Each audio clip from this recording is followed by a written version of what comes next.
Hello, this is Sondra Oster Baras, bringing a few words of Bible from the heart of Biblical Israel. This week we suspend the regular Torah reading because we are celebrating Rosh Hashanah, the Jewish New Year, and it is a very important time. Unlike New Year's around the world where we celebrate the beginning of a new year and it's a day of drinking and festivities, while the Jewish New Year is definitely a day of happiness, it's a much more spiritual happiness. It's a day that we reign God as our King as a nation. It is also a time, part of this whole period of seeking forgiveness for our sins from God, seeking a clean slate, which of course will culminate 10 days later on Yom Kippur, the Day of Atonement. So we have this dual theme of seeking forgiveness for our sins and crowning God King. And one way of also expressing this and that really highlights what this atonement process is talking about, is that it is not only seeking forgiveness for our sins as individuals, which is definitely something we do, but it's seeking atonement for our sins as a nation. And in fact, on the Day of Atonement, one of the central parts of the prayers we are praying all day long, and there are parts of the prayers that include confessions, where we confess our sins of a whole range of things, and the accepted way of expressing that we have sinned is to say it in the plural. Not I have sinned, but we have sinned. And that idea is not to absolve ourselves of responsibility. Well, it's not just me, it's everybody, but it's more an expression of the fact that I am part of a nation and I come before you, God, as an individual, as part of a nation. And that also is reflected in what we're doing on Rosh Hashanah, on the new year. We are crowning God as our King, as King of the nation of Israel, as King of the universe. And we are also saying that each of us as individuals is coming before God as a judge, and he will judge us for this new year. So there is this idea of being judged as an individual and being judged as a nation, even as we are crowning God as our King, and each and every one of us is submitting ourselves individually to his authority. Okay? Now, if we look at the Torah readings that are on Rosh Hashanah, the first day, there's a 2-day holiday. The first day, we read the story from Genesis 21 that talks about the promise and the birth of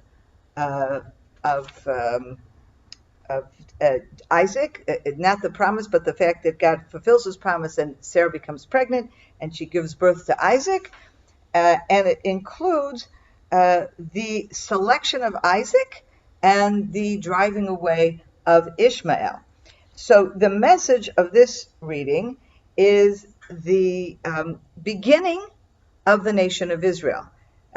Abraham received all these promises, but it is not until he actually has a son that we even see the potential for a promise being fulfilled.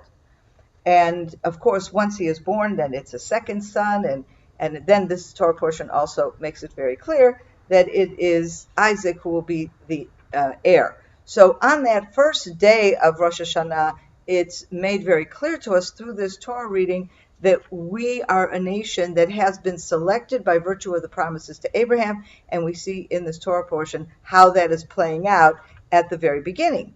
But then on the second day of the holiday, we read a Torah portion that comes just a few chapters later in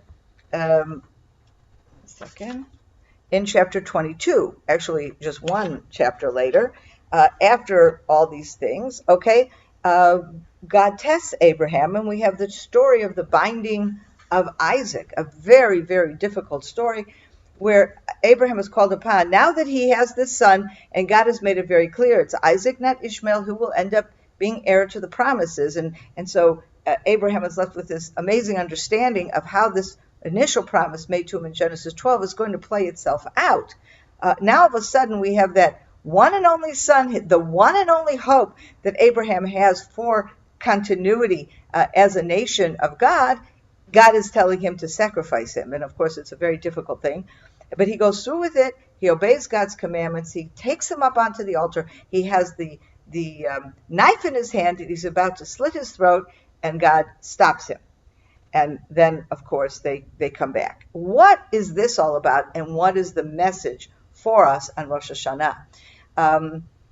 Well, I think the primary message for us, and the message that comes out, it's not the only message from the story, and that is a whole different Bible study. What is the message of the binding of Isaac? Many messages and very difficult to understand. But I think its placement here in as the second day reading of Rosh Hashanah is to tell us that the road is not going to be easy. When we read the first day, we say, oh, it's great, we're the nation of God, everything is good, we're ready to go forward. And on the second day, God reminds us there will be need for sacrifice. And perhaps that's one of the most important messages that come out of the story from the binding of Isaac, that the nation of Israel may be selected, but they will be sacrifice will be demanded of them. And we know that, of course, from our history, the centuries of oppression, sacrifice, martyrdom, that was required of us just because we remain faithful to the God of our forefathers, refuse to give in to oppression of any kind, forcing us to change our religion, our ways, deny our heritage, deny our God, and we refused, and we were scattered, and we were oppressed. But we know the message of the binding of Isaac. At the end of the day, God will not let that promise die. He will not let Isaac be destroyed.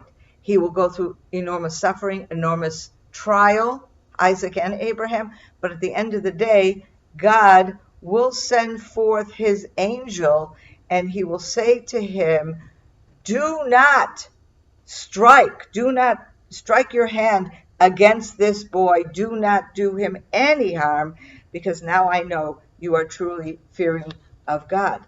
This is the message that God brings to us throughout our centuries of oppression, throughout any trials or tribulations we have as a nation, and of course as we have as individuals as well. We are expected to remain steadfast in our faith and loyalty to God, and he in turn will remain steadfast and loyal in his promises to us. Have a wonderful weekend. A happy New Year from the heart of Biblical Israel. Shabbat Shalom. I hope you enjoyed that film. And we have lots more film content and emails and articles that I'm sure you will enjoy as well. Check out our website at CFOIC.com and subscribe to our newsletter. You can do that right from the homepage. I know you will really enjoy the content that will land in your inbox on a regular basis. Hope to see you soon.